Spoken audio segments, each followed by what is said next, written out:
A fancy Mercedes G-Wagon pulled up to the temple gate. A middle-aged couple got out, along with a girl in a white dress. The girl in the white dress had a dark smudge on her forehead. Her eyes were vacant. A black aura swirled around her. It looked like she was being haunted by some nasty spirit. I figured she was the daughter of some new money family who'd gotten herself into trouble and was here at the temple for help. I was in the middle of roasting the trio's tacky outfits to my master when the middle-aged man suddenly ran up to me. He was forcing a smile that looked worse than crying. "My daughter, you've suffered so much at this temple all these years. Mom and Dad are here to take you home." If he could have hidden the disgust in his eyes just a little better, I might have actually believed him. I might have believed they were worried about me suffering at the temple and had come to take me home. I didn't want to go with them. When things are this strange, something's definitely up. But my master urged me to go down the mountain. He said that some trials are better faced head-on than avoided. It was part of growing up. Since my master said so, I didn't argue. I packed a few changes of clothes, grabbed the local goods he gave me, and went down the mountain with them.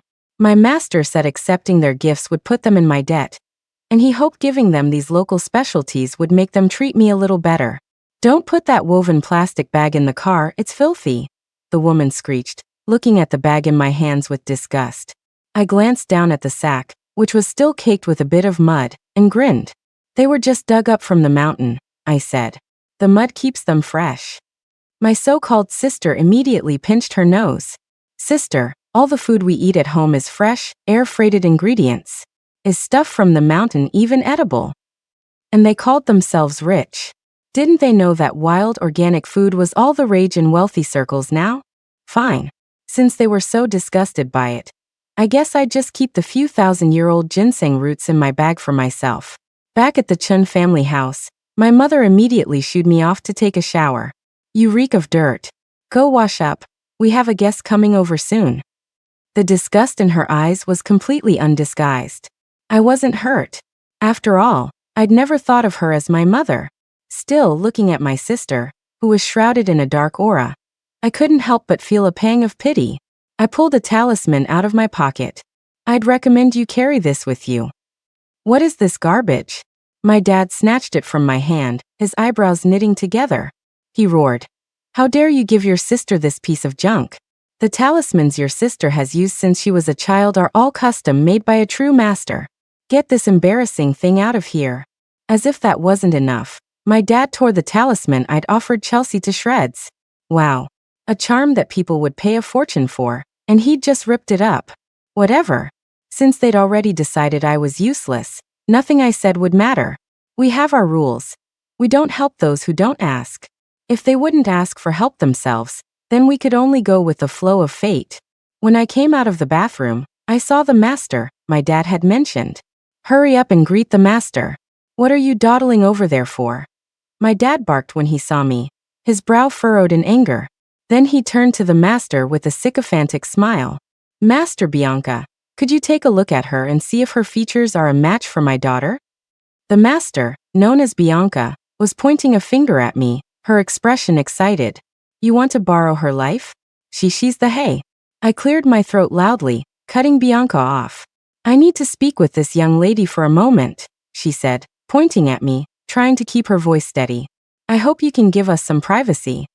After Bianca had politely ushered them out, she stared at me in shock. "Senior, what are you doing down the mountain?" "As you can see," I said, shrugging helplessly. "Brought back by my birth parents. The ones who think you're a jinx and abandoned you?" I nodded. Bianca's jaw dropped. I've never seen parents who would borrow their biological daughter's life force for their adopted one. I wasn't particularly bothered. I asked Bianca about the situation and got the gist of why they'd brought me down the mountain. Chelsea was always sick, but doctors could never find anything wrong with her. The hospital had issued critical condition notices several times, but they still couldn't diagnose the cause. "She's surrounded by a dark aura. Can't you see it?" "I saw it," Bianca nodded, not daring to keep secrets from me. "Isn't borrowing a life force a big payday?" I had originally planned to string them along. After all, they couldn't tell the difference between borrowing a life and exorcising a minor demon. I never expected their biological daughter would be you.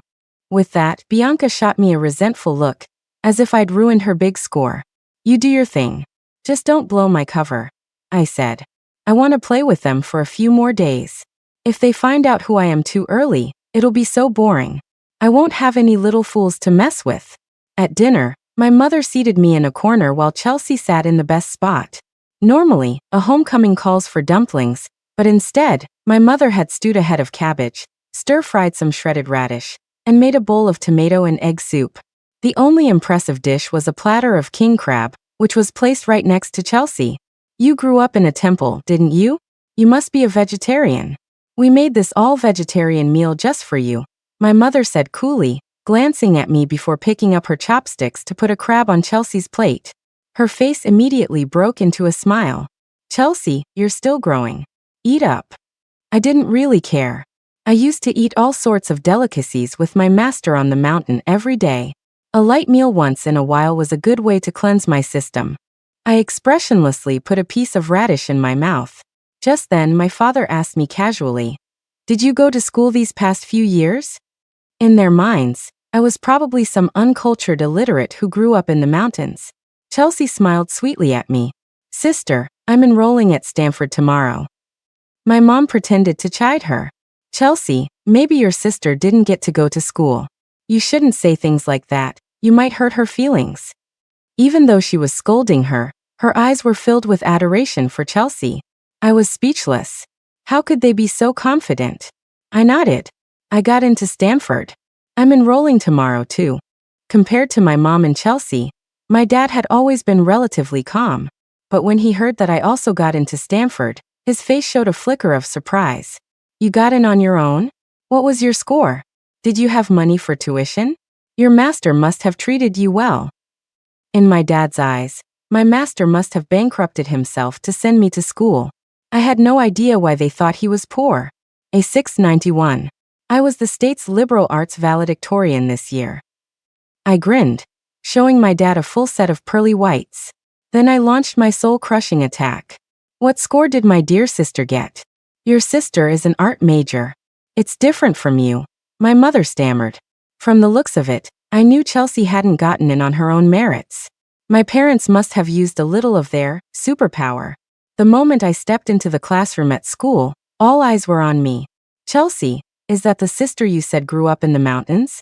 She looks so rustic. Look at what she's wearing, that coarse blue outfit. My cleaning lady wouldn't even wear that." A few of them started picking me apart. One girl walked right up to me and looked me up and down, the scorn in her eyes practically shooting out. "I heard you grew up in a temple. Can you tell fortunes?" The second she finished, the room erupted in laughter. "Chloe, why are you even in school? You should just set up a stall and be a fortune teller." "Yes, send us the address. We were classmates, after all. We'll come support you, toss you a few bucks." Another wave of laughter went through the classroom. I didn't respond. I just raised an eyebrow at the girl standing in front of me. "Your dad is dying." The girl froze, her face flushing with anger. "What kind of nonsense are you talking about? Your dad's in construction. He's a supervisor, but he's been busy the last couple of days and had to be on site." Jenna stood there, stunned. So, I didn't say anything. I just arched an eyebrow and glanced at Chelsea, who was standing behind her. If I continued, I'd have to charge a fee. As expected, Chelsea took the bait. "Jenna, this isn't the countryside. You can't afford to offend these classmates. Don't bring your scam artist habits here. If my dad finds out, he'll send you back to the sticks." I ignored Chelsea and turned back to Jenna. "Want me to continue?" As Jenna's expression wavered, Chelsea shouted from behind her, "Jenna, don't believe her. She's just a liar from the country." "Continue," Jenna said, cutting Chelsea off. "You continue. Yesterday at the construction site, your father was hit by something that fell from above. He's in the hospital, fighting for his life." Yes. The hospital has already issued several critical condition notices." Jenna nodded frantically. She had never told anyone about what happened to her dad at the site. I took out a talisman. "Have your dad keep this with him for the next 2 days. He'll wake up tonight. After he wakes up, burn this talisman, mix the ash with water, and have him drink it." "Okay." Jenna took the talisman reverently. How much? $4,000. Why don't you just rob someone? Chelsea shot back from behind Jenna when she heard the price. Jenna, don't let her fool you. If it can save my dad's life, $4,000 is nothing. Seeing how seriously Jenna was taking it, the other students in the class grew curious and started gathering around me. Chloe, can you do a reading for me too? You're fine. Don't get random readings. The more you mess with your fate, the thinner it gets. We don't usually take clients unless there's a real problem. Seeing the students crowd around me, Chelsea's plan to isolate me failed. She stomped her foot in frustration. Don't be fooled by her. She's a con artist, a total fraud. She's a jinx. Anyone who gets close to her will be cursed to death. But no matter how furious she got, no one paid her any attention. In the end, Chelsea could only stomp her foot and leave. By the end of the day, I had made quite a few new friends. As school was letting out, someone even invited me over to their house. Chloe, I hear you're a good student. Why don't you come tutor me? I'll pay you $1,000 a day. That should be enough for your living expenses for a month, right? The speaker was Gabby, Chelsea's good friend. After she spoke, she let out a chuckle, her eyes glinting with ridicule. I looked at the two of them coldly, in no hurry to answer. These people were all weighed down by bad karma. The shadow around Chelsea was especially thick. But they were completely oblivious, still laughing at me for being a country bumpkin. The dark energy around them was similar. They must have been tangled up with the same entity. I was curious about what was haunting them, so I agreed. Sure. Only a fool would turn down good money. They were probably not calling me over for tutoring, but if I could make some money just by showing up, why not? When they heard me agree, they burst into another round of laughter. Chelsea, your sister is really overestimating herself. Gabby covered her mouth, laughing uncontrollably. I didn't care. Seeing that they had nothing else to say, I stopped paying attention to them. As I turned to leave, I threw over my shoulder. Text me your address later. I was still worried about Jenna's father. Since she had asked for my help, I was responsible for her. Ignoring the string of laughter behind me, I rushed to the hospital. After seeing Jenna's father slowly wake up, I felt relieved and headed to Gabby's house. As soon as I walked into the house, a wave of dark energy almost knocked me over. I steadied myself and carefully observed my surroundings. A thick, dark energy permeated the place, like a vengeful spirit with a deep grudge. Looks like this family was haunted by a restless soul. As I looked around, someone at the door stopped me. The person looked me up and down with a look of disgust. Excuse me, we need to announce you. We can only let you in with the owner's permission. I raised an eyebrow and motioned for him to go ahead. If they didn't let me in, I'd just leave. Senior. The security guard was talking on the video intercom when a voice called out from behind him, filled with surprise. Senior, you're down from the mountain. I turned around awkwardly. The person who had called out saw me turn and walked quickly toward me, looking me over with excitement. You're really down from the mountain. It's Leo. Bianca told me you were out, but I didn't believe it. What are you doing here? I didn't answer Leo's question and asked one of my own. Leo scratched his head. You probably saw it when you came in. This family has been having a string of bad luck lately. They asked me to come take a look today. As he spoke, his face lit up. It's so great to run into you here. When I first came in, I was hit by a wave of dark energy. I don't know what kind of vengeful spirit it is. I was getting nervous, but now that you're here, I'm not afraid anymore. I was speechless. First things first, don't blow my cover. I have my own things to deal with. I paused, then reminded Leo. Their situation is tricky. If you see something later that you don't think you can handle, don't force it. Just then, Gabby's mother peeked her head out the door. When she saw Leo, her face broke into a wide smile. Mr. Leo. Then, as if just noticing me, she gave me a disdainful look. You must be the tutor for Gabby. Seeing his mother's disgusted look toward me, Leo's face darkened. He was about to speak up for me, but I shot him a look that stopped him. Leo secretly texted me, telling me to be careful. He had seen Gabby sneaking into her room with a rope. After reading Leo's text, I raised an eyebrow. A rope? Were they planning to kidnap me? Interesting. I just wondered if they had what it takes to pull it off. When I went upstairs, Gabby and Chelsea were fawning over male celebrities.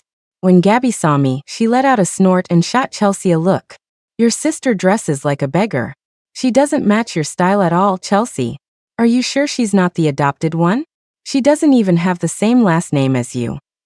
Don't say that, Chelsea said softly, giving Gabby's arm a gentle push. She's my sister after all. She'll be hurt if she hears that. You're just too nice, Gabby shrugged. If you ask me, she's just some hick from the country. No one would even know if we got rid of her. Then I'll leave it to you, Chelsea said, winking at Gabby. She's my sister after all. I can't bring myself to do it. As she spoke, she gave me a meaningful smile. Don't worry. Once Master Leo gets here, I'll make sure he doesn't leave here alive, Gabby said with a sinister grin. One life should be enough for the two of us, right? The two of them talked openly in front of me, not bothering to hide anything. They probably thought that even if I had magical powers, I wouldn't be getting out of their house today, so they didn't even bother to pretend anymore. Well, I'm heading home then. As Chelsea left Gabby's room, her gaze fell on me, full of mockery. It's your honor to lend us your life. You'd better cooperate. I ignored her. If they wanted my life, they'd have to see if they were fated to take it. As soon as Chelsea left, I studied Gabby closely. She had 6 lives hanging on her. A teenage girl with 6 lives on her shoulders. No wonder the entire house was shrouded in black energy. You've borrowed the lives of 6 people. At my words, Gabby froze. How did you know? Then, as if realizing something, she quickly denied it. I don't know what nonsense you're talking about. Have you been feeling like your shoulders are really heavy lately? Like you're carrying someone on your back? I ignored her denial and continued. Gabby nodded. Yes. I've been feeling so tired lately, like someone's sitting on my shoulders. Sensing that I might know what I was talking about, Gabby didn't bother denying it anymore. She grabbed my hand, her expression frantic. That's because the 6 restless spirits whose lives you borrowed are all on your shoulders, I said, pointing at Gabby's shoulder. What did you say? Gabby gripped my hands, her eyes turning fierce. Don't you try to scare me. You're just trying to save your own skin. You know perfectly well whether I'm trying to scare you or not. I looked directly into Gabby's eyes, giving her no room to look away.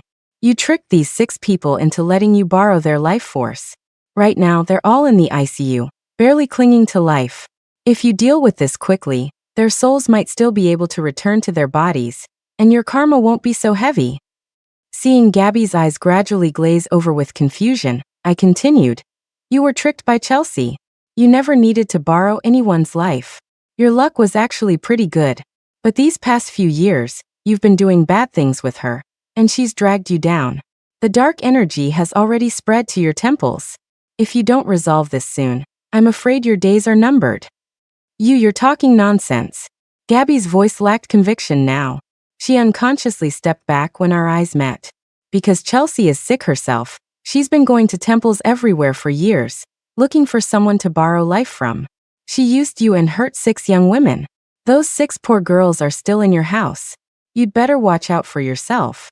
While Gabby was still stunned, I turned and easily opened her locked door. See? You thought Chelsea locked the door, but she never actually did.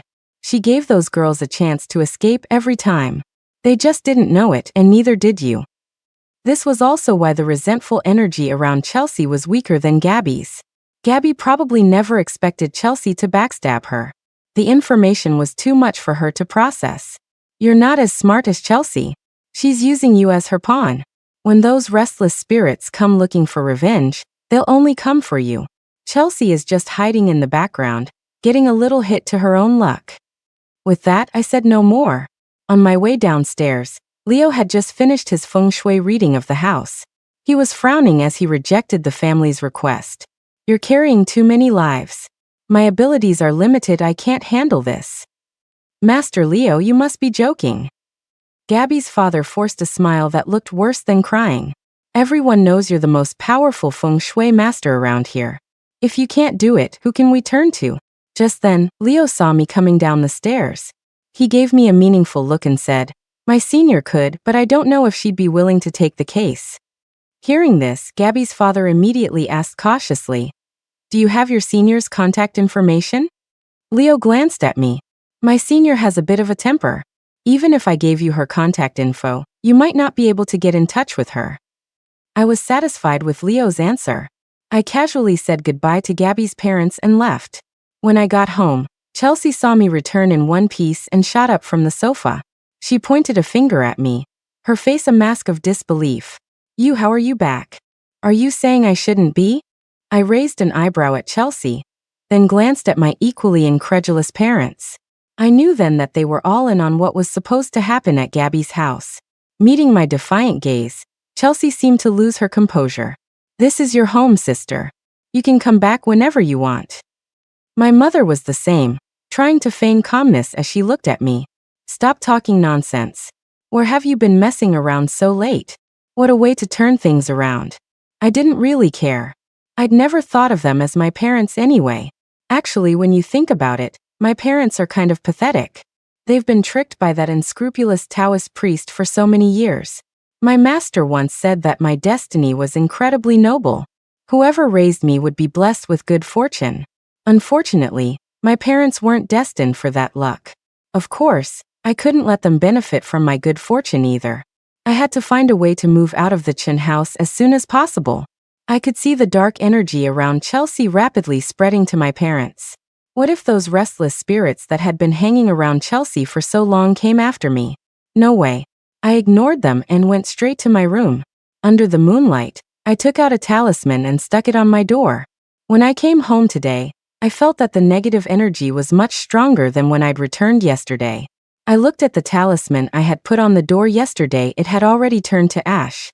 I never expected the resentment in this room to be so strong that a talisman would turn to ash in just one night. I took out another talisman and stuck it on. I had to find a way to get out of here quickly. The next day when I went back to school, I had just stepped into the classroom when Jenna threw her arms around me. Oh my God, Chloe, are you some kind of angel?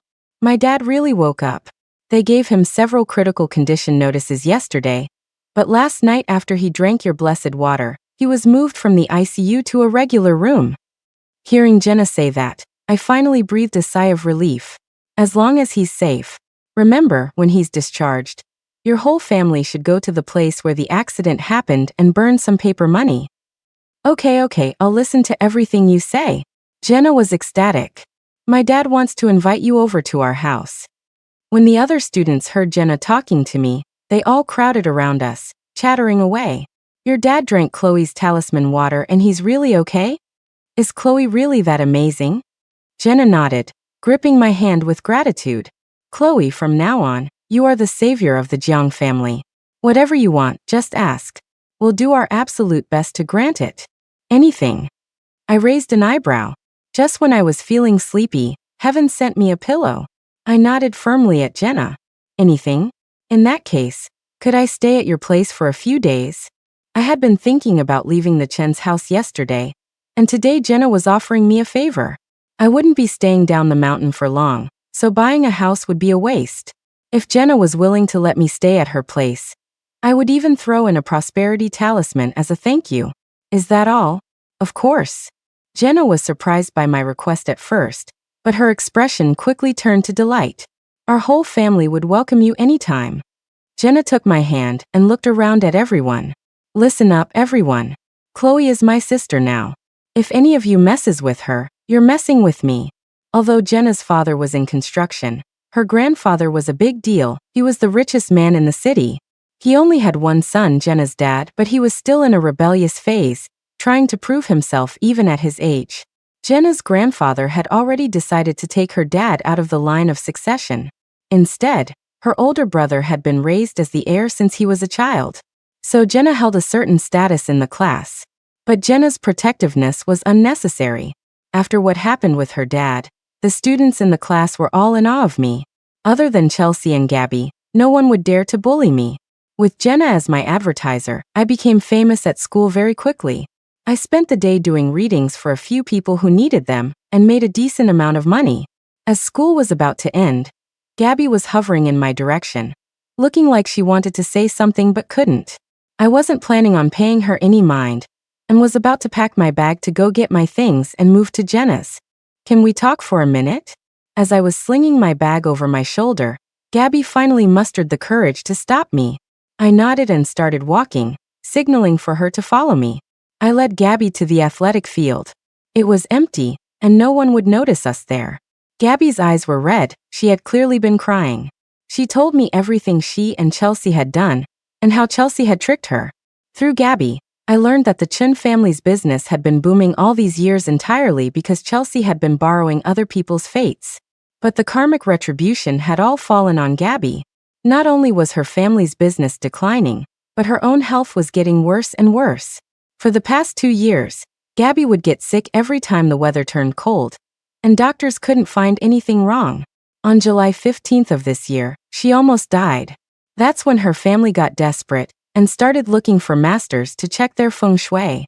Chelsea had managed to trick Gabby thanks to that wandering Taoist priest from years ago. Chelsea used the priest's reputation to her advantage, claiming she had a third eye and could see people's fortunes. She said Gabby was haunted by a small spirit, which was why her luck was so bad. If she could borrow someone else's fate, she could change her own. At that time, Gabby's family had just lost several business deals in a row. Her father was struggling and started grasping at straws. This gave Chelsea the opening she needed. I know I've done terrible things, but I really don't want to die. Chloe, please save me, Gabby pleaded, clutching my hand like it was a lifeline. I looked at her coldly. How do you want me to help you? Please save them, okay? Save those 6 girls, please. I breathed a sigh of relief. I had been worried Gabby would ask me to destroy the spirits of those 6 girls. Thankfully, she still had some conscience left. Okay. I agreed to Gabby's request. But I have a condition. After I help you, you can't do these things anymore. Stay away from Chelsea. Okay. I promise. Gabby nodded like a bobblehead. From now on, I will never do anything like this again, and I will never hang out with Chelsea again. She looked like she was about to swear an oath. All right. I felt reassured and walked out of the school with Gabby. Then come with me. Gabby and I were walking hand in hand out of the school gate when we ran into Chelsea. Seeing me and Gabby holding hands, Chelsea looked like she'd seen a ghost. What are you two doing together? Gabby, you shouldn't be with her. You'll become unlucky. As she spoke, Chelsea reached out to grab Gabby's hand. But before her hand could touch Gabby, Gabby forcefully shook her off. Chelsea, I suggest you stay far away from me. From now on, if I see you, I'll beat you up. Gabby, Chelsea, still clueless about what had happened, whispered in a hurt tone. What's wrong? Don't be fooled by that country bumpkin Chloe. What did she say to you? Is she trying to drive a wedge between us? Shut up, you. Gabby rolled her eyes. Stay away from us. With that, Gabby pulled me away. The people around us saw what happened and started pointing and whispering about Chelsea. Feeling humiliated, Chelsea didn't want to stick around. She covered her face and ran off. I went with Gabby to her house. This time, her parents had lost all of their previous arrogance and looked at me cautiously. We heard from Master Leo that you are his senior. Gabby's mother wrung her hands, looking a bit uncomfortable. I'm so sorry. We were blind before. We're truly sorry. It's fine. I waved my hand dismissively. I looked at your house last time I was here. The problem is with your daughter. As I spoke, I had already set up a formation around the room and asked Gabby to step into the center. Do my parents need to come in? Gabby asked, showing some filial concern. I shook my head. No need. The problem is with you. We just need to resolve the restless spirits attached to you. With that, I bit my finger and dotted a drop of blood on Gabby's forehead. Then I took a talisman from my pocket, burned it over a flame, and asked her parents for some water. I sprinkled the ash into the water, made a potion, and handed it to Gabby. Drink this. Gabby now had complete faith in me. Without a moment's hesitation, she took the water from my hand and drank it all. Seeing Gabby drink the water, I closed my eyes and began to chant softly. Almost instantly, the spirits swiftly departed, going to where they were supposed to go. A weight lifted from Gabby. Without me having to say anything, she instinctively opened her eyes. Are they gone? Gabby looked at me as soon as she opened her eyes, her gaze filled with gratitude. I feel so much lighter. Yes, I nodded, glancing at the formation surrounding her. Don't touch this formation for a while. Let it stay. And this talisman, keep it with you for 49 days, then burn it. Mix the ashes with water and drink it again. That will clear your karmic debt. Gabby nodded repeatedly. I then turned to her parents. Sir, ma'am, you should try to do more charity work in the coming years. If you make any unexpected profits, donate it all. For the next few years, just keep enough to live on, nothing more. They also nodded again and again. Master Chloe, thank you so much. We are truly grateful. We were blind before, please don't hold it against us. With that, they took out a bank card. There's 100,000 in here. It's a token of our appreciation. No need. I didn't take the card. I'm not charging for this because it was to save lives. Saving a life is a great merit. It helps my own spiritual cultivation, so I can't accept payment.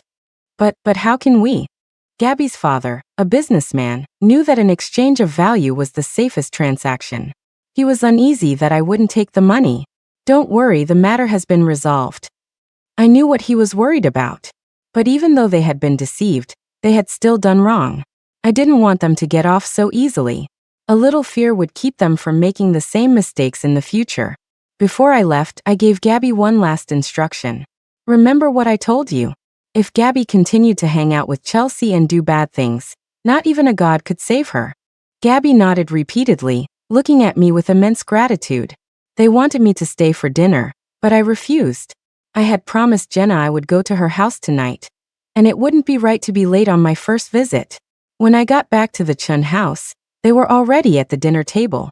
As I walked in, my mother said with a look of disgust, "Always out messing around. You should learn from your sister. She always comes home on time after school. Since you can't stand the sight of me, I'll move out so I'm not an eyesore. I just came back to pack my things." Of course, they weren't going to let me go that easily. After all, they still wanted to borrow my life. But they didn't want to ask me to stay either. In their eyes, a country girl like me should be mesmerized by the city lights and unwilling to leave their home. For me to suggest leaving was a slap in their face. My father stood up from the table and looked down at me, his tone dripping with condescension. "You don't have to leave. You can stay if you want. You just need to know your place and always put Chelsea first." "No thanks." I shrugged, looking at my arrogant father with a cold smile. "I'm moving out right now." With that, I ran up to my room to pack. I didn't really have much to pack. I hadn't planned on staying long, so I had only brought a few outfits. It was quick to pack. When my father saw me come out with my backpack, his face darkened. "Chloe, don't be ungrateful. Where do you think you can go once you leave the Chun family?" He suddenly let out a sneer. "You're not thinking of going back to that poor-ass master of yours, are you?" My father seemed to look down on my master a great deal. Of course, someone like my master didn't need his approval.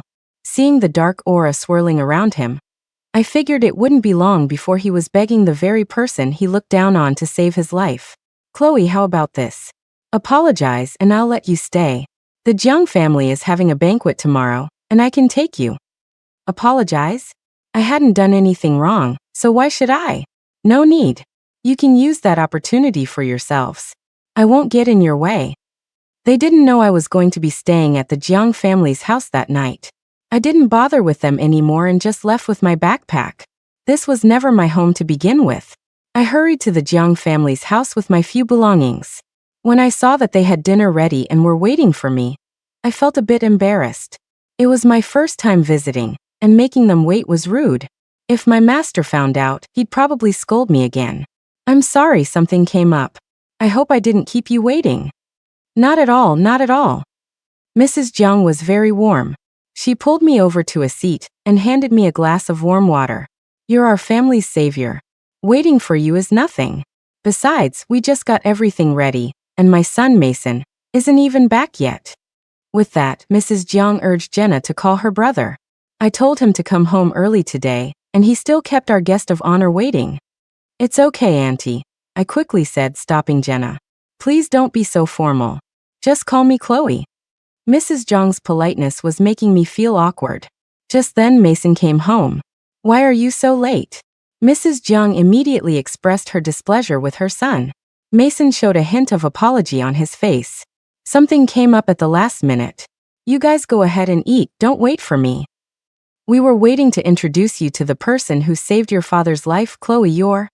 Before Mrs. Jiang could finish, Mason's gaze had already landed on me. He walked toward me, his face full of surprise. Senior?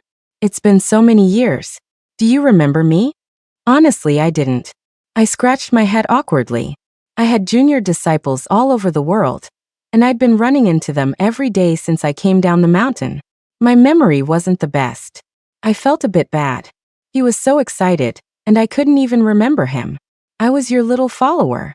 Seeing that I really couldn't remember, Mason's face fell. When we were little, I loved following you around.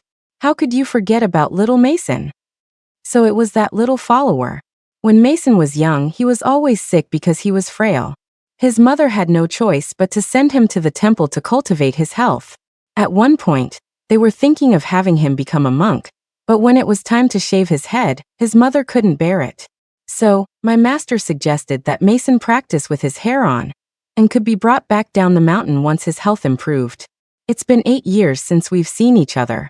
Mason? Your little Mason? I can't believe it's been so many years. The little follower has grown up so much. And you're kind of handsome now. I looked at Mason with pleasant surprise and patted his head like I used to, even though he was now much taller than me. You've grown so much. It's been a while. You're taller and more handsome. To accommodate me, Mason even bent down a little so I could reach his head. Senior, you finally remember me. A face that was usually cold and unapproachable suddenly looked crestfallen. You have no idea. I went to the temple so many times, but Master wouldn't let me see you. That's because I was in seclusion, I said, smiling and comforting him like I used to. Master wouldn't let anyone disturb me. So you're the senior my brother used to talk about all the time after he came home. The one he couldn't forget. Jenna exclaimed, grabbing my hand excitedly and nearly jumping up and down. You're the one who used to beat him black and blue, and he'd still follow you around like a puppy? Jenna's excitement was making me a little awkward. After all, we were in front of his parents, and she was bringing up how I used to beat up their kid. She was really airing my dirty laundry. But to my surprise, Mrs. Jiang just giggled and covered her mouth. That boy was always getting into trouble. When we sent him to the temple, we were worried he'd be a nuisance. We never thought there would be someone at the temple who could keep him in line. That put our minds at ease. We just never imagined that person was you, Chloe. This must be fate. Mr. Jiang also let out a hearty laugh. When we brought Mason home, we wanted to visit you and your master, but one of his disciples told us you were both in seclusion, so we couldn't thank you in person. I smiled and nodded. Yes, Master was in seclusion for a while back then, and wasn't seeing anyone. I never thought I'd have such a connection to the Jiang family. After a bit more small talk, we finally started dinner. Later that evening, when Jenna was showing me to my room, she whispered, Chloe, our family is going to the old estate tomorrow for a banquet. My mom wants you to come with us, but she's afraid you'll say no or feel awkward, so she didn't dare ask you. Would you be willing to come? Then Jenna quickly waved her hands. It's totally fine if you don't want to go. Don't feel pressured. It's fine. I smiled and shook my head. I remembered my mom mentioning a banquet at the Jiang family's house when I left the Chens earlier. It was probably this one. I also remembered the outfits my mom had prepared for Chelsea. She was probably planning to find her a rich bachelor at this event. How could I miss such a good show? Thank your aunt for the invitation. I'll go with you tomorrow. Really? Jenna was so happy to hear I was going that she jumped for joy. Then she whispered again, Chloe, to be honest, my mom also wants you to come to the estate because she needs your help with something. But you just moved in, and you've already helped us so much. So she's too embarrassed to ask for another favor. I smiled and waved my hand. It's not like I didn't get paid. Besides, you're helping me by letting me stay here. There's nothing to be embarrassed about. I paused, then asked, Is it something about your grandfather? Yeah, Jenna nodded. I can't really explain it, but you're so amazing, you'll probably know as soon as you get there. I nodded. Given my history with Mason, I would have helped his family anyway. And since Mr. and Mrs. Jiang had been so kind as to take me in, of course I would do everything I could to help. The next evening, when Jenna and I got home from school, Mrs. Jiang came toward us with a smile, holding 2 evening gowns. Chloe, I picked out a couple of dresses for you. See which one you like. I was about to say that the clothes I was wearing were fine, but seeing the expectant look on Mrs. Zhang's face, I couldn't bring myself to refuse her kindness. I glanced at them and chose a black evening gown. It wasn't until we got to the Jiang family's old estate, and I saw Mason that I realized why Mrs. Jiang had prepared those 2 dresses for me. No matter which one I chose, it would have matched his outfit perfectly. Looks like Mrs. Jiang was trying to play up the childhood sweethearts angle. But when I arrived at the estate, I didn't notice anything out of the ordinary. Although the place showed some signs of decay, nothing was fundamentally wrong. So I whispered to Jenna, "I want to look around. I don't see anything unusual here." Jenna, of course, readily agreed. "Do you need me to come with you?" "No need." I shook my head gently. "I'll just wander around myself." Jenna briefly described the layout of the estate, and I went off on my own. After a full tour, I still hadn't found anything wrong, so I went back to the banquet hall. The guests had all arrived. I smiled and waved at Jenna, about to head over to her, when my parents spotted me. Well, look what the cat dragged in. How did the little beggar get in here?" Yesterday, I had defied their wishes and insisted on leaving the Chen family, and they were still furious with me. Their words were as harsh as they could be. I wasn't angry. I just gave them a faint smile and was about to walk away.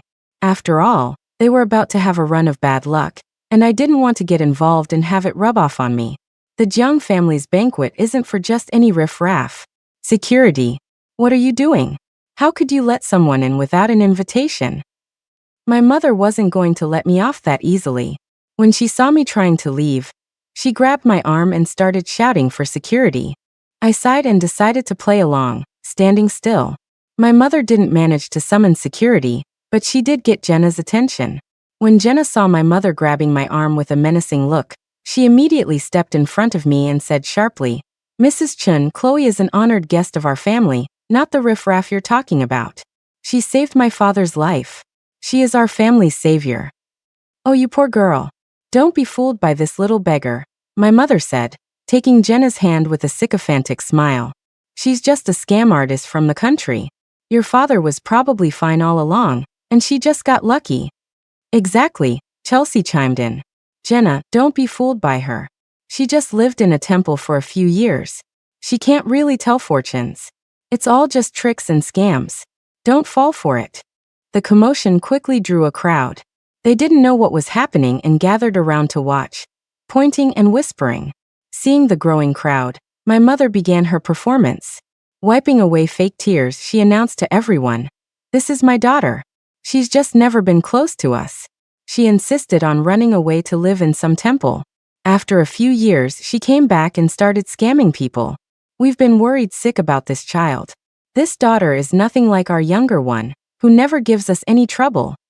As she spoke, my mother didn't forget to push her adopted daughter forward. Chelsea played her part perfectly, nodding along. "My parents have worked tirelessly for my sister's sake, but she refuses to even come home. How can such an ungrateful person achieve anything, even if she lived in a temple?" Hearing Chelsea's words, the crowd began to point their fingers at me. Hearing them twist the story, Jenna was so angry she was stomping her feet. She tried to defend me, but her one voice was no match for theirs. Just as she was fuming, Mason walked over. He looked cool and detached, as if no one else existed. But as he got closer to me, the iciness around him melted away. He bowed respectfully to me. "Senior, grandfather is waiting for you." The crowd gasped, wondering what my relationship was with the heir of the Jiang family that he would treat me with such respect. After speaking to me, Mason turned to the crowd. "Chloe saved my father's life. This banquet was held in her honor. She is a guest of the Jiang family. Any disrespect to Chloe is disrespect to our family." Mason scanned the room, his eyes once again cold and distant. The crowd fell silent, their gazes toward me now filled with respect. My father, my mother, and Chelsea looked like they had just eaten crap. Chelsea took a deep breath and said to Mason, "Mason, how can someone who doesn't even respect her own parents have any integrity? Don't be fooled by her." As soon as Chelsea finished, my parents seemed to find their voices again and quickly chimed in. "Chelsea is right. We've worried about this daughter our whole lives, but she won't even live with us." "Worried about her? What have you ever done for her?" Before my father could finish, Mason let out a cold laugh. Mr. Chen, if I recall correctly, you gave my senior away right after she was born. What exactly have you worried about? At Mason's words, another wave of shock went through the crowd. They probably couldn't believe that parents who didn't love their own child existed in this world. My father's face darkened, but another voice cut in from behind him. Didn't you bring your senior back home just to borrow her life force? That's nonsense, my father snarled, not daring to take his anger out on Mason. He turned to the speaker, only to find it was Bianca. Master Bianca? Bianca snorted. I have a habit of recording all my business dealings before taking a case. So, if Mr. Chen doesn't want to admit it, I don't mind playing the recording of our negotiation. My father's face turned deathly pale. When the crowd heard the words borrow her life, their expressions turned even more shocked. Just then Mr. and Mrs. Jiang walked over. No one could understand why this family had so much hostility toward their own daughter. At that moment, Gabby surprisingly stood up for me. You're the liars. You tricked me into hurting people, and I almost died. If it weren't for Chloe, I wouldn't be standing here so healthy right now. Gabby looked at Chelsea with hatred in her eyes. Chelsea, didn't I warn you not to show your face in front of me? Or I'd beat you up every time I saw you. You little brat, you're spouting nonsense. My father obviously recognized Gabby, and was terrified she would reveal more. Gabby snorted. Am I spouting nonsense? If your daughter hadn't manipulated me into hurting people, I wouldn't have been sick all the time. If the person Chelsea wanted to harm this time wasn't Chloe, and Chloe hadn't discovered the truth, I'd probably be nothing but a pile of ashes by now. Gabby's words sent another shockwave through the crowd. They all started pointing at my parents, murmuring amongst themselves. Nonsense. It's all nonsense. Seeing everyone turn against her, my mother's nerves frayed. She started pointing at us and cursing. Seeing this, Mr. Jiang ordered the family security, throw this family of 3 out. And from now on, don't ever let them set foot in our house again. My father, mother, and Chelsea were being dragged out. My mother clearly didn't want to leave after all. She had planned to find a rich husband for Chelsea at this banquet. Chloe, hurry up and tell them you're our biological daughter. Don't let them kick us out. I rolled my eyes and ignored them. Mrs. Jiang looked at me, her eyes red. You poor child. No wonder you told Jenna you wanted to stay with us. You were trying to escape. You've suffered so much. I smiled and shook my head, indicating it was no big deal. Auntie, I heard from Jenna that grandfather isn't well. But I just walked around the estate and didn't see anything wrong. Could I see him? Of course, Mrs. Jiang nodded repeatedly. Grandfather is waiting to see you. I'll take you there right now. The moment I met the Jiang family patriarch, I knew something was different. It was the spirit of his deceased wife, who had returned to see him. You and your wife had a very strong relationship, didn't you? I asked, the words tumbling out before I could stop myself. After I said it, I realized it might have been too forward. But the old man didn't seem to mind. He nodded, a flash of sadness in his eyes as he thought of his late wife. My wife and I grew up together. We were childhood sweethearts, very much in love. She's been gone for several years and never came to me in my dreams. But for the past few days, I keep dreaming of her. And it's only in these past few days that I've started to feel weak, as if I'm carrying someone on my back. And he was. Grandma Jiang was right there on his back. Grandfather, could we speak alone for a moment? I had seen Grandma Jiang's spirit, and she didn't seem to want to harm him. She just couldn't bear to leave. She probably had something she wanted to say to him. Of course. The old man nodded readily and gestured for everyone else to leave the room, leaving just the 2 of us. Only then did he ask me, Young lady, is my wife in this room? I nodded. She's with you, so I suppose she's in this room. I thought he would be scared, but instead his eyes were filled with joy. Really? She's really here. The old man was emotional, grabbing my hand with a pleading look in his eyes. Can I say something to her? And young lady, can you keep this a secret? Don't let the children know their grandmother is back, or they'll try to make her leave. I can let you speak with her, I said. But seeing his happy and excited expression, I couldn't bring myself to be harsh. But your wife has to move on. Otherwise, she won't be able to be reincarnated. I had to remind him gently. If Grandma Jiang didn't leave, his health would continue to decline. Let me just talk to her first, the old man sighed, finally compromising. I nodded gently, took out my tools, and set up a formation on the floor. I asked him to sit inside and instructed, "Grandfather, when you see your wife, ask her if she has anything she wants to say to you." With that, I turned to leave. "You only have half an hour." "Grandpa, how is he?" The moment I stepped out, Jenna and Mason surrounded me. "It's nothing. We'll talk after it's over." The old man wasn't ready for me to tell them that his wife's spirit had returned. It was better to wait until after he had spoken with her. If he changed his mind, then I would tell the family. Seeing that I wasn't going to say anything, they didn't press me. They took me downstairs for a snack. When I figured enough time had passed, I went back upstairs and knocked on the door. As soon as I opened it, I saw Grandpa Jiang with tears streaming down his face. I was taken aback. "Grandpa, what's wrong?" It's nothing. Seeing me, Grandpa Jiang quickly wiped his tears and waved me over. "Child, come here." I walked over and took his hand, offering silent comfort. Grandpa Jiang sighed softly. "My old wife was worried about that boy, Mason. When she passed, he hadn't come back from your temple yet. She was worried. She wanted to come back and see if he was healthy, if he had gotten married and had children." As he spoke, Grandpa Jiang gave me a meaningful look. He continued, "When she came back and saw that Mason still didn't have a girlfriend, she got so upset that she wouldn't leave. I promised her I would find him a girlfriend as soon as possible, and only then did she agree to go. Young lady, you have to help Mason." Grandpa Jiang was crying his eyes out over this?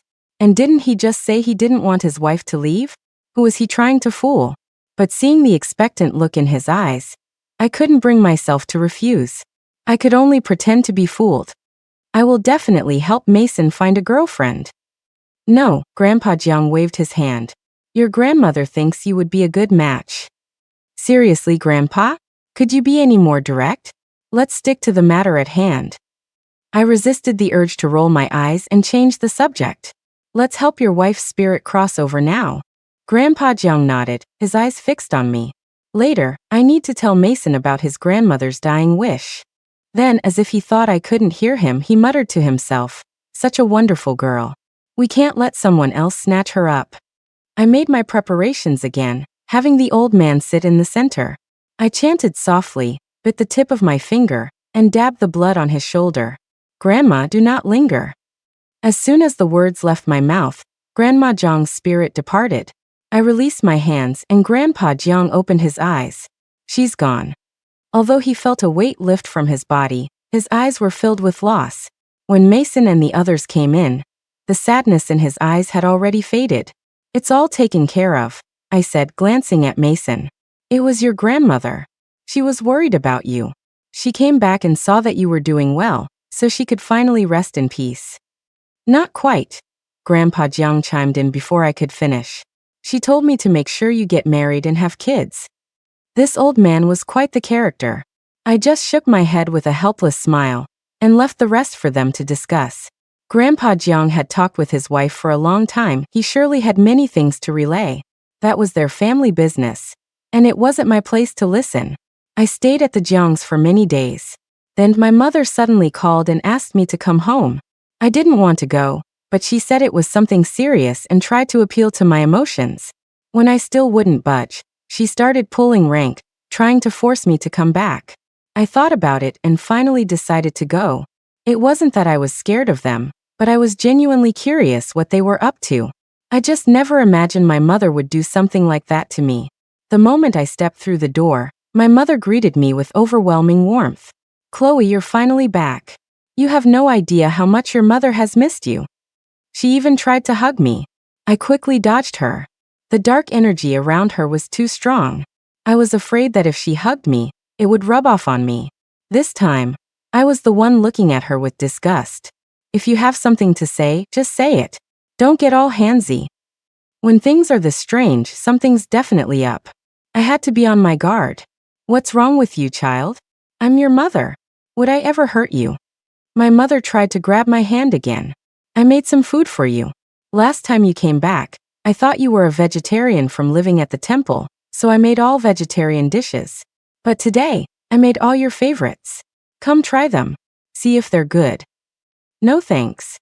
Their eyes were shifty. Who knows what was in that food? Just say what you need to say. I'm busy. I don't have time to play games with you. After being rejected by me twice, my mother was starting to lose face. She was about to lose her temper, but Chelsea gently held her back. My mother fought to suppress her anger, trying her best not to look annoyed. Chloe, I know you have a prejudice against us, but time will tell. Move back in with us and we can be a happy family. I almost laughed out loud. Be a happy family with them? Was I crazy? They wanted my life. And I was supposed to live happily with them? Were they serious? Seeing that I wasn't saying anything, they thought I was agreeing. My mother reached out again to pull me along. Let's go eat. I said I'm not eating.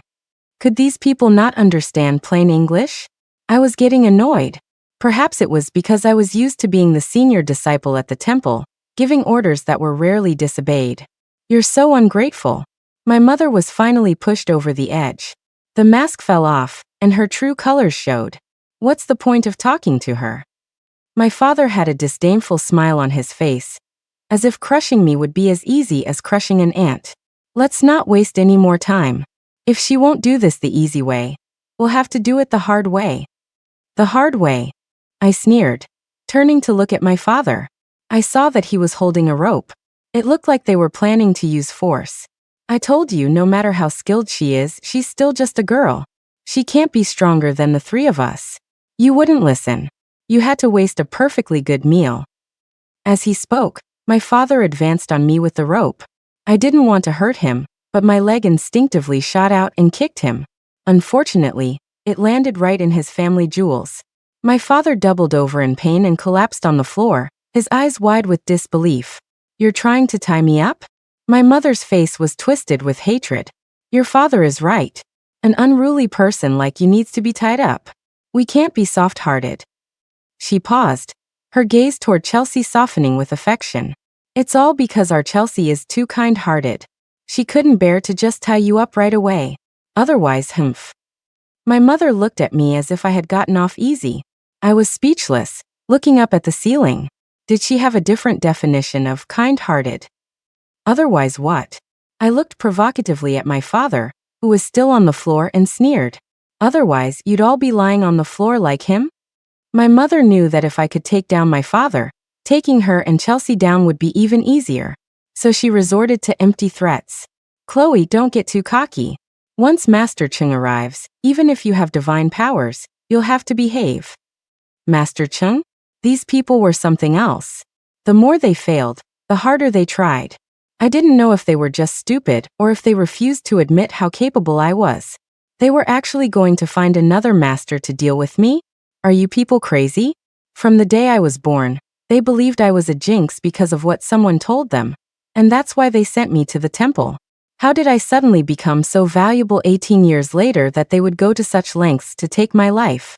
I really didn't understand what their brains were made of. Their own lives were about to be ruined, and they were still after mine. Still talking tough when you're about to die, my mother said with a disgusted look. It's your good fortune that we even want your pathetic life. This good fortune is all yours. You want it. Keep talking tough. My mother couldn't win an argument with me, so she just glared at me, a triumphant look in her eyes. Go ahead and gloat.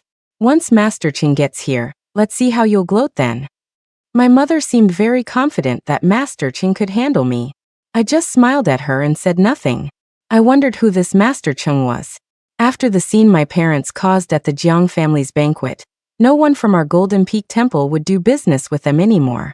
Other smaller temples also avoided them for fear of getting on my bad side. My own master certainly wouldn't take their case.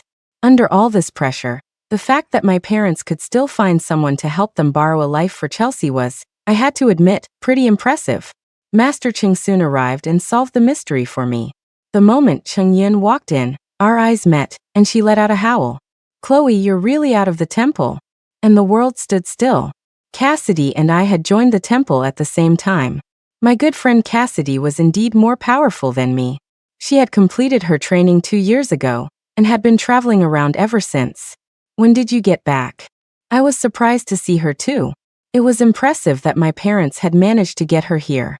I wasn't planning on coming back, but someone contacted me and said their daughter was on the verge of death and desperately needed a life-borrowing ritual. They were willing to pay a high price to hire me. As she spoke, Cassidy looked me up and down. So you're the daughter who needs the life borrowing? What's wrong with you? You look perfectly healthy to me. I'm the one whose life is being borrowed. I gestured pointedly at Chelsea. The one on the verge of death is her. Are you crazy? Even if you have skills, you can't just use them like this. Cassidy looked at me like I was an idiot. Chloe, think carefully. If you give her your life, you'll have to start your training all over again. I'm not crazy. Why would I give her my life? I rolled my eyes and gestured toward the floor with my chin, signaling for her to look. Didn't you see that man with the rope, about to tie me up? Only then did Cassidy notice the person lying on the floor. When she saw the rope in his hand, she flew into a rage.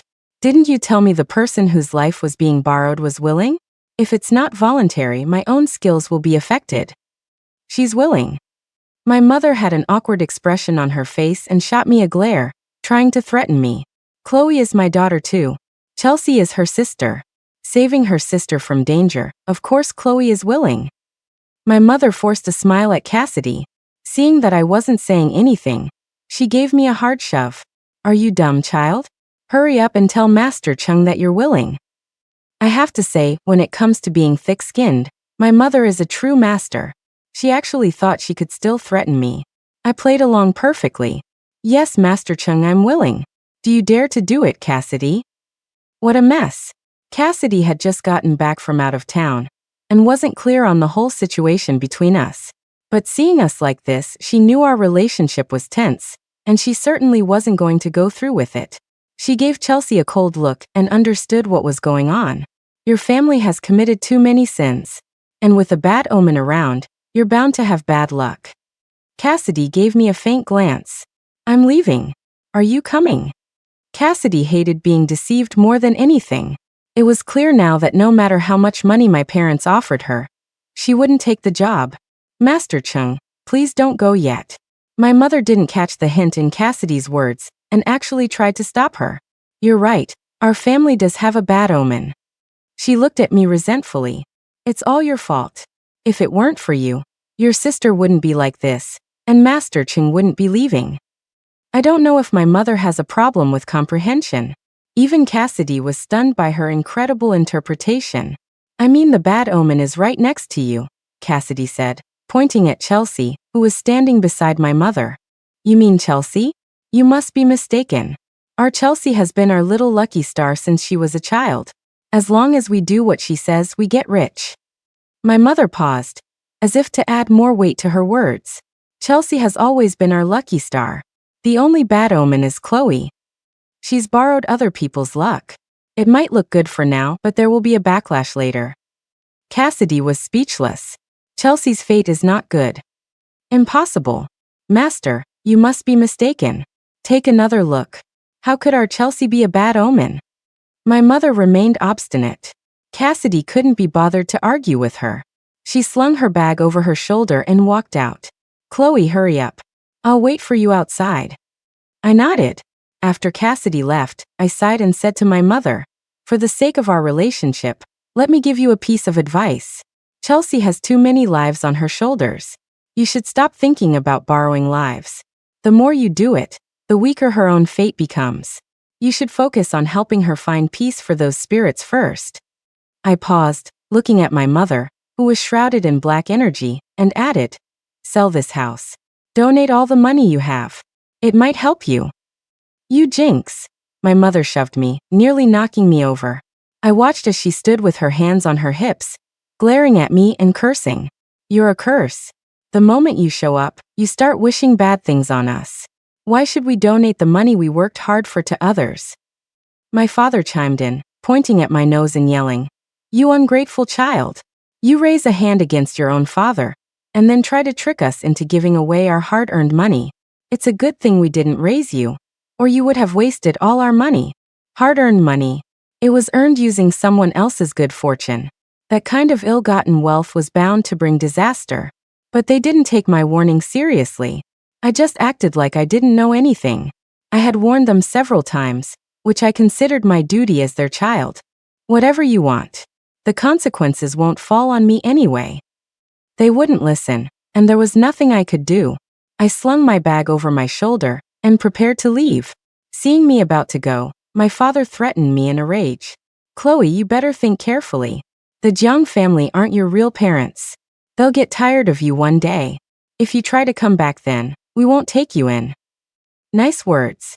As if they had ever taken me in before. I ignored him and continued to leave with my bag. Cassidy was always well informed. By the time I came out of the Chen house, she had already found out the whole story. Seeing me walk out, her eyes were filled with pity. Chloe, are you sad? What's there to be sad about? I shrugged, not really caring. I never considered them my real parents, so what they do doesn't bother me. You're back just in time. Let's rent a place together. It's not right to keep staying at the Jiang's house. Cassidy nodded. She had the same idea.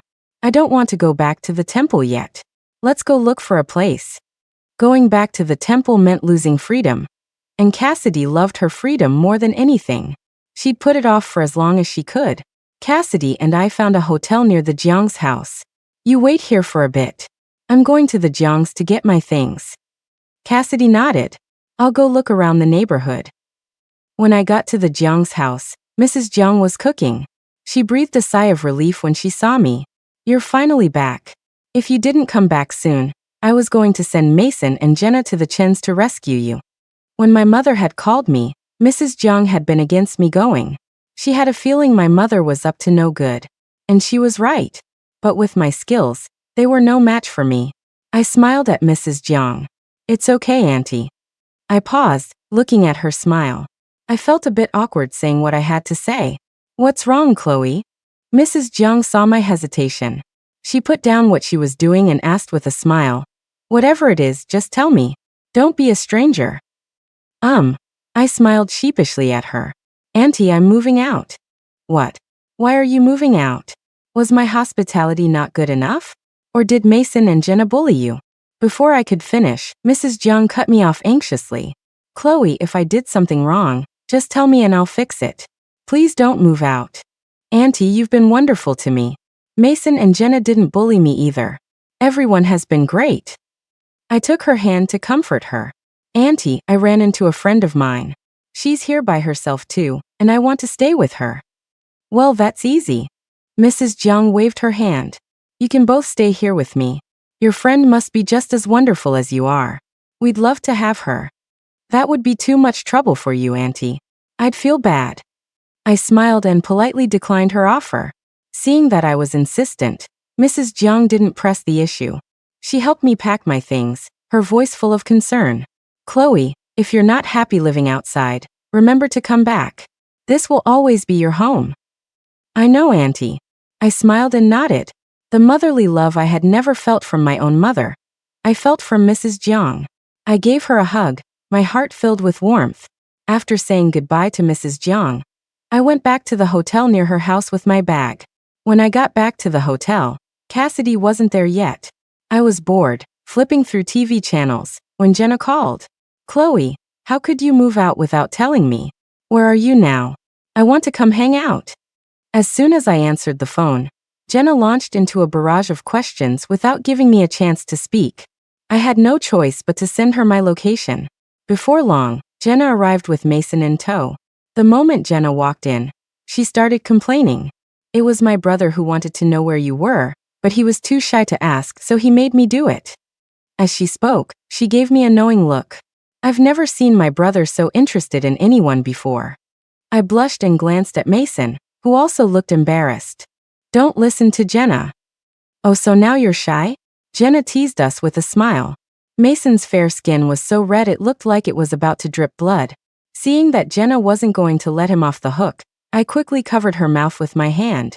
Okay, I get it. You can stop now. I understand.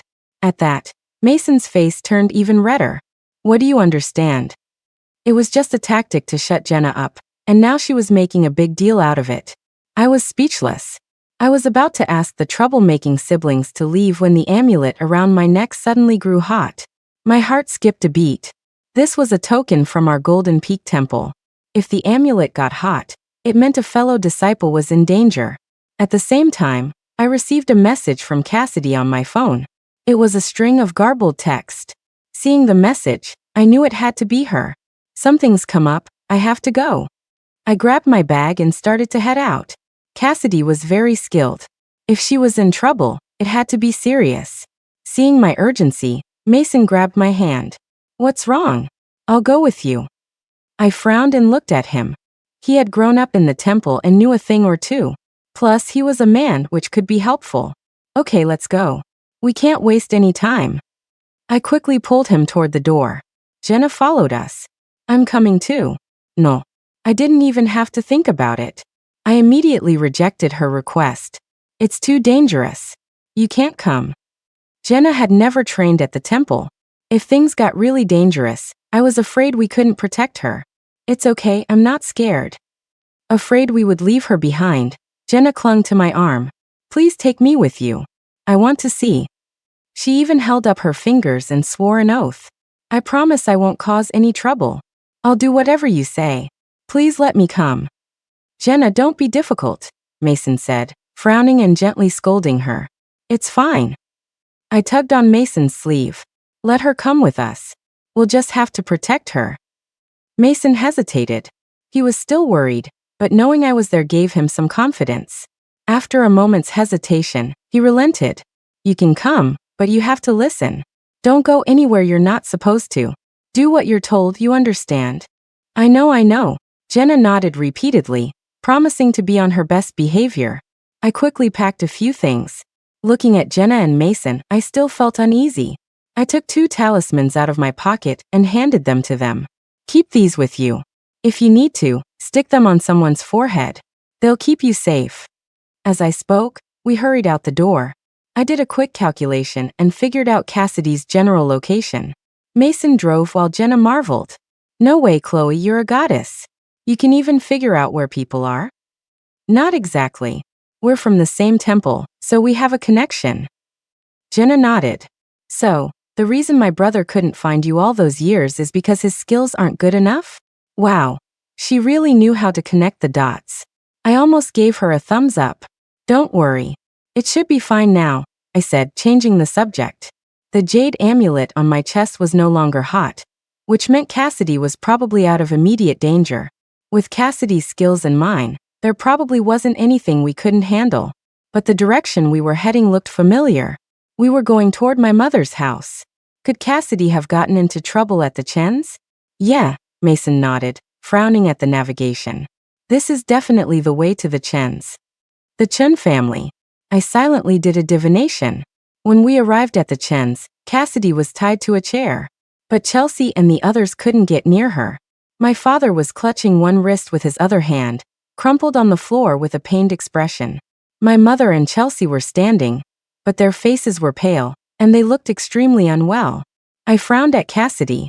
Seeing that she looked unharmed, I breathed a sigh of relief before asking. What happened? What did you do to her? It was only when I spoke that my parents seemed to notice we were there. My father, in particular, looked at me with a murderous hatred in his eyes. It's all your fault, you jinx. If it weren't for you, your sister wouldn't be so sick. As soon as you came back, my business started to fail, and we even had an accident at the factory. It's all your fault.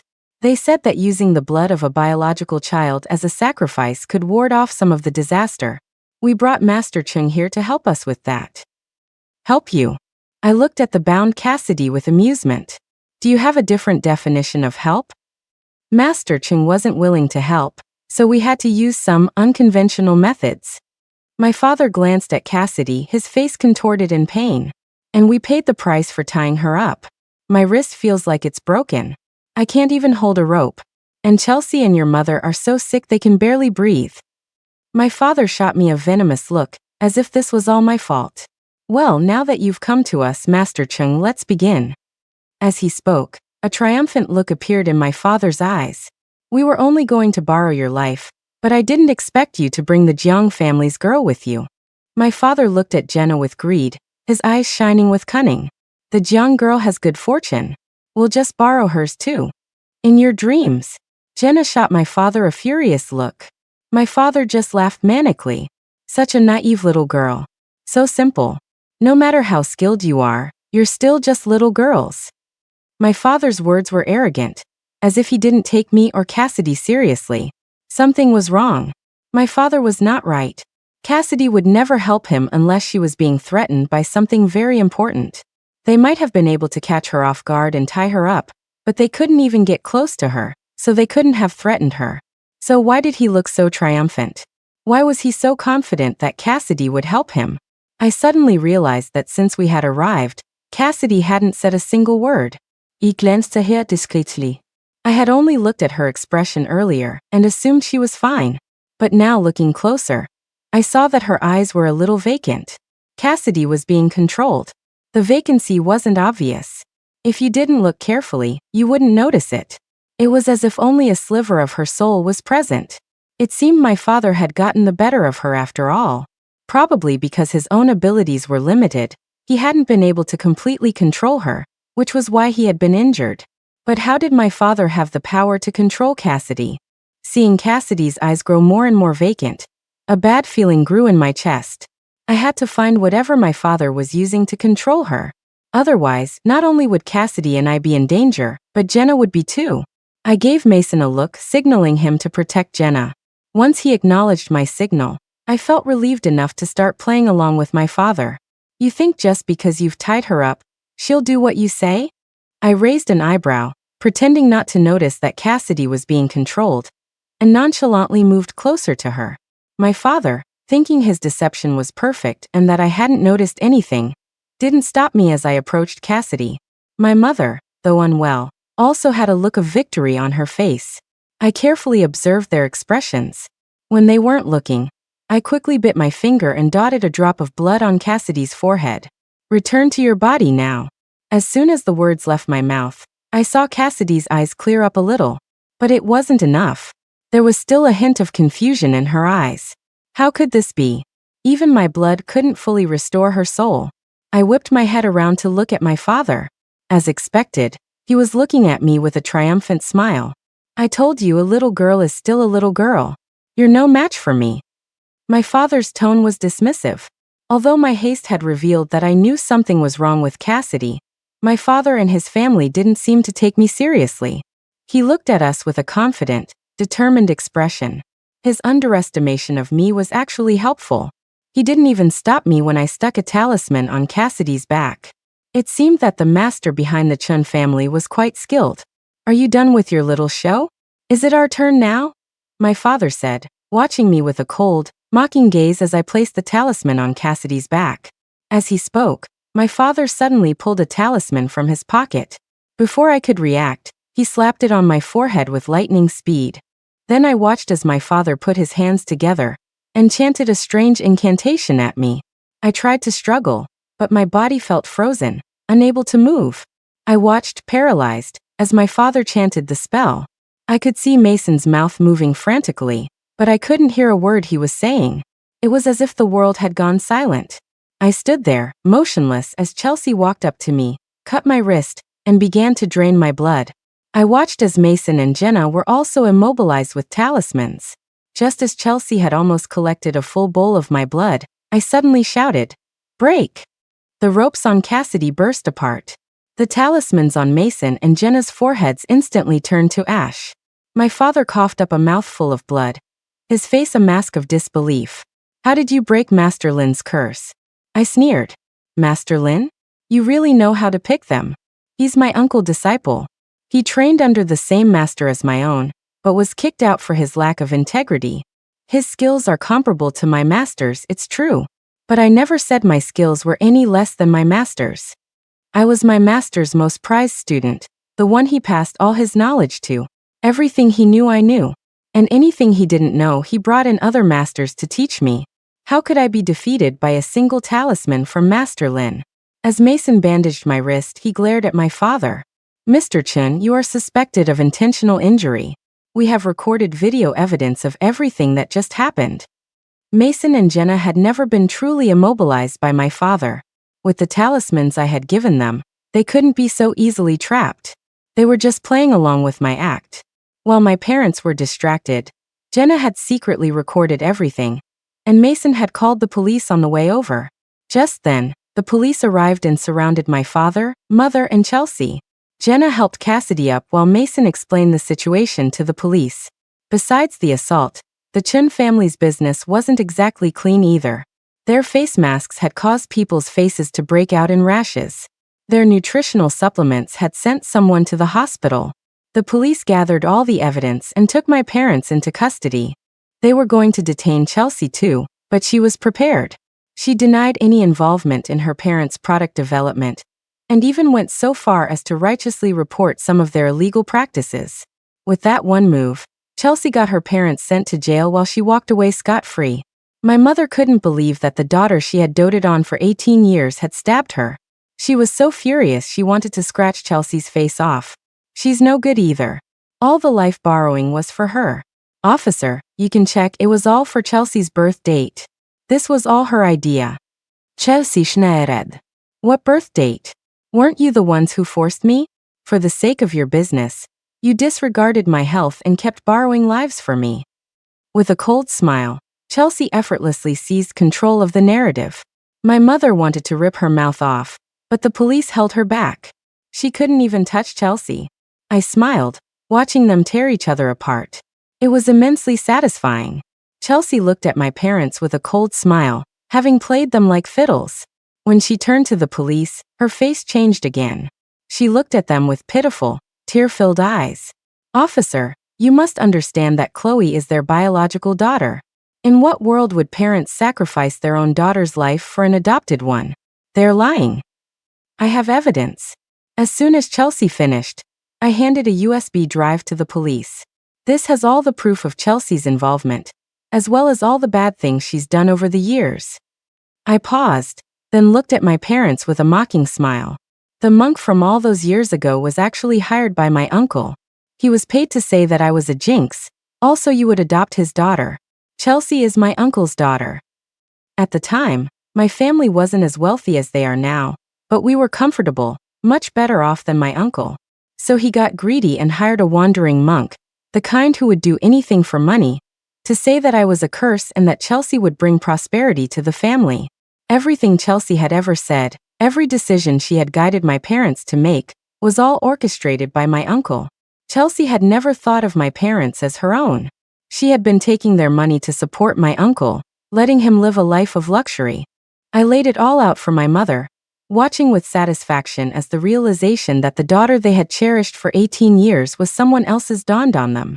The bitterness and heartbreak in their eyes were almost palpable. I savored their regret. It was pure bliss. They had abandoned me, and now they were getting what they deserved. If they had been good people, I wouldn't have done anything. I would have even prayed for them. But everything that had happened to them, they had brought upon themselves. I handed the evidence against Chelsea to the police and glanced at her.